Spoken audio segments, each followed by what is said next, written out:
வணக்கம். இன்றைய முக்கிய செய்திகள். பிரதமர் நரேந்திர மோடி அவர்கள் இன்று அசாம் மாநிலத்திற்கு செல்ல உள்ளார். மேலும் அங்கு 48,000 கோடி ரூபாய் மதிப்பீட்டில் புதிய திட்டங்களுக்கு அடிக்கல் நாட்டியும் தொடங்கி வைக்கவும் உள்ளார் என்று தகவல் வெளியாகியுள்ளது. செங்கல்பட்டு மாவட்டத்தில் 35 கோடி ரூபாய் மதிப்பீட்டில் கட்டப்பட உள்ள முன்னாள் படை வீரர்கள் தங்கும் விடுதி மற்றும் பயிற்சி மைய கட்டடத்தை முதலமைச்சர் மு.க. ஸ்டாலின் அவர்கள் அடிக்கல் நாட்டினார்.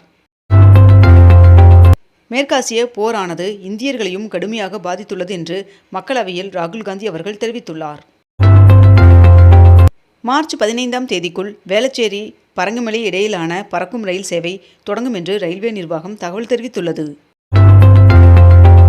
கிராமப்புறங்களில் ஒரு சிலிண்டர் முன்பதிவு செய்த நுகர்வோர் அடுத்த சிலிண்டருக்கான முன்பதிவை செய்ய 45 நாட்கள் காத்திருக்க வேண்டும் என்றும், இதேபோன்று நகர்ப்புற நுகர்வோர் 25 நாட்கள் காத்திருக்க வேண்டும் என்றும் தெரிவிக்கப்பட்டுள்ளது. சென்னையில் நாளை பொது விநியோக திட்ட மக்கள் குறைதீர் முகாம் நடைபெறும் என்று அறிவிக்கப்பட்டுள்ளது. கேஸ் சிலிண்டர் தட்டுப்பாட்டால் சென்னை HCL நிறுவன ஊழியர்கள் வீட்டிலிருந்து பணி செய்ய உத்தரவிடப்பட்டுள்ளது. ஈரான் போரினால் மத்திய கிழக்கு சுற்றுலாத்துறைக்கு நாள் ஒன்றிற்கு 5,500 கோடி ரூபாய் இழப்பு ஏற்படுவதாக தெரிவிக்கப்பட்டுள்ளது. தமிழக புதிய DGPயை தேர்வு செய்ய மார்ச் 20ஆம் தேதி தேர்வு கூட்டம் நடைபெறும் என்று தெரிவிக்கப்பட்டுள்ளது. ஈரான் போரின் முதல் 6 நாட்களில் மட்டும் 1,04,300 கோடி ரூபாய்க்கு மேல் அமெரிக்கா செலவிட்டுள்ளதாக தகவல் வெளியாகியுள்ளது. திருச்சியில் அதிமுக பொதுச் செயலாளர் எடப்பாடி பழனிசாமி அவர்களுடன் மத்திய அமைச்சரும் தமிழக பாஜக தேர்தல் பொறுப்பாளருமான பியூஷ் கோயல் அவர்கள் இருமுறை சந்தித்து பேசி ஆலோசனை நடத்தினார். நாடு முழுவதும் அனைத்து எரிபொருள் நிலையங்களும் வழக்கம் போல் இயங்கும் என்று இந்தியன் ஆயில் நிறுவனம் தெரிவித்துள்ளது. சவுதி அரேபியாவில் இருந்து 1,35,335 மெட்ரிக் டன் கச்சா எண்ணெயுடன் முதல் கப்பல் பத்திரமாக மும்பை வந்துள்ளது. ஹார்முஸ் நீரிணை வழியாக இந்திய எண்ணெய் கப்பல்கள் செல்ல ஈரான் அரசு அனுமதி வழங்கியுள்ளது. மதுரையில் எய்ம்ஸ் கட்டுமான பணிகள் 47% முடிவு பெற்றுள்ளதாக தகவல் வெளியாகியுள்ளது. கிண்டி ஆளுநர் மாளிகையில் தமிழ்நாட்டின் பொறுப்பு ஆளுநராக ராஜேந்திர விஸ்வநாத் அவர்கள் பதவியேற்றார்.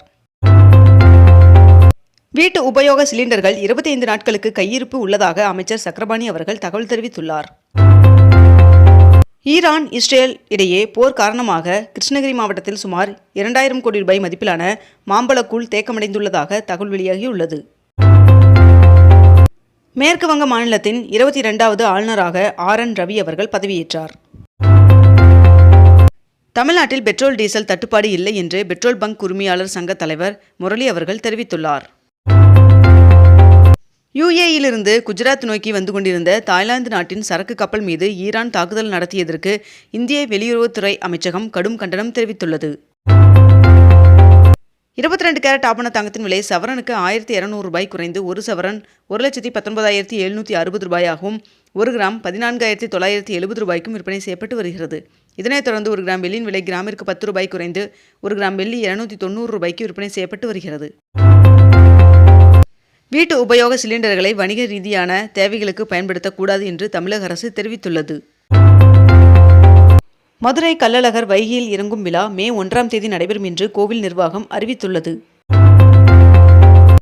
தமிழகத்தில் புதிதாக 5 ரயில் சேவையை பிரதமர் நரேந்திர மோடி அவர்கள் நேற்று தொடங்கி வைத்தார். கேரளாவில் பிரதமர் நரேந்திர மோடி அவர்கள் 11,000 கோடி ரூபாய் மதிப்பிலான திட்டங்களுக்கு அடிக்கல் நாட்டினார். சட்டமன்ற தேர்தலில் திமுக கூட்டணியில் மதிமுகவிற்கு 4 தொகுதிகள் ஒதுக்கீடு செய்யப்பட்டுள்ளதாக தெரிவிக்கப்பட்டுள்ளது. போர் பதற்றத்திற்கு மத்தியில் கத்தாரிலிருந்து பத்திரமாக 1000 இந்தியர்கள் நாடு திரும்பினர் என்று தகவல் வெளியாகியுள்ளது. வடசென்னையில் பெருநகர வளர்ச்சி குழுமம் சார்பில் 183 கோடி ரூபாய் கட்டிடங்களை முதலமைச்சர் மு.க. ஸ்டாலின் அவர்கள் திறந்து வைத்தார். சென்னையில் பிரீமியம் பேருந்து சேவையை சென்னை மாநகர போக்குவரத்து கழகம் அறிமுகம் செய்துள்ளது. சென்னை வால்டாக்ஸ் சாலையில் 18 கோடி ரூபாயில் கட்டப்பட்ட முதல்வர் திருமண மாளிகையை முதலமைச்சர் மு.க. ஸ்டாலின் அவர்கள் திறந்து வைத்தார். தென் தமிழக கடலோர மாவட்டங்களில் மார்ச் 15ஆம் தேதி வரை மழைக்கு வாய்ப்புள்ளதாக வானிலை மையம் தகவல் தெரிவித்துள்ளது. 27 லட்சம் கோடி ரூபாய் செலவில் அமெரிக்காவில் புதிய சுத்திகரிப்பு ஆலையை அமைக்க ரிலையன்ஸ் முடிவு செய்துள்ளதாக தகவல் வெளியாகியுள்ளது. தமிழகத்தில் கரூர், நாகை, புதுக்கோட்டையில் மினி டைட்டில் பூங்காக்கள் அமைக்க முதலமைச்சர் மு.க. ஸ்டாலின் அவர்கள் அடிக்கல் நாட்டினார். விளையாட்டு ஒதுக்கீட்டில் MBBS மற்றும் PDS படிப்புகளுக்கான இடங்களை அதிகரித்து தமிழ்நாடு அரசு உத்தரவிட்டுள்ளது. ஒரே கப்பலில் 147 காற்றாலை இறகுகளை கையாண்டு புதிய சாதனை படைத்தது தூத்துக்குடி வஉசி துறைமுகம். மாநில திட்டக்குழுவால் தயாரிக்கப்பட்ட 15 ஆய்வறிக்கைகள் முதல்வரிடம் சமர்ப்பிக்கப்பட்டுள்ளது. சென்னையில் உள்ள 12 அரசு கலை அறிவியல் மற்றும் கல்லூரிகளில் 20 லட்சம் மதிப்பிலான விளையாட்டு உபகரணங்கள் அடங்கிய தோப்புகளை கல்லூரி மாணவர்களிடம் துணை முதல்வர் உதயநிதி ஸ்டாலின் அவர்கள் வழங்கினார். தமிழகத்தில் மின் விநியோகம் தடையின்றி வழங்க அதிகாரிகளுக்கு அறிவுறுத்தப்பட்டுள்ளது. வருகின்ற 2029ஆம் ஆண்டிற்குள் நாடாளுமன்றத்தில் பெண்களுக்கு 33% இடஒதுக்கீட்டை அமல்படுத்த மத்திய அரசு திட்டமிட்டுள்ளதாக தகவல் வெளியாகியுள்ளது. கரூர் கூட்ட நெரிசல் சம்பவம் தொடர்பாக முன்னாள் அமைச்சர் செந்தில் பாலாஜி அவர்கள் மார்ச் 17ஆம் தேதி விசாரணைக்கு நேரில் ஆஜராகும்படி CBI சம்மன் அனுப்பியுள்ளது. சென்னை பெரம்பூர் சட்டமன்ற தொகுதியில் தவேக தலைவர் விஜய் அவர்கள் போட்டியிட திட்டமிட்டுள்ளதாக தகவல் வெளியாகியுள்ளது. சென்னை மெரினாவில் கற்றணை தூரும் அறிவு என்ற பெயரில் அமைக்கப்பட்டுள்ள சிலையை முதலமைச்சர் MK ஸ்டாலின் அவர்கள் திறந்து வைத்தார். செய்தி மக்கள் தொடர்புத்துறை சார்பில் தமிழரசு மின்னிதழ் இணையதளம் மற்றும் கைபேசி செயலியினை அமைச்சர் மு.பே. சாமிநாதன் அவர்கள் தொடங்கி வைத்தார். நாடு முழுவதும் சிலிண்டர்கள் தட்டுப்பாடு ஏற்பட்டிருக்கும் நிலையில் அம்மா உணவகங்களில் தொடர்ந்து உணவளிக்கும் வகையில் அனைத்து பணிகளும் நடைபெற்று வருவதாக தெரிவிக்கப்பட்டுள்ளது. அசாமில் அருந்தோய் திட்டத்தின் கீழ் 40 லட்சம் பெண்களின் வங்கிக் கணக்குகளில் தலா 9,000 ரூபாய் வரவு வைக்கப்பட்டுள்ளதாக தெரிவிக்கப்பட்டுள்ளது. வருகின்ற 16ஆம் தேதி தமிழகத்தில் நீலகிரி, கோவை ஆகிய மாவட்டங்கள் மற்றும் தென் தமிழகத்தில் ஒரு சில இடங்களில் லேசான மழை பெய்ய வாய்ப்புள்ளதாக வானிலை மையம் தகவல் தெரிவித்துள்ளது.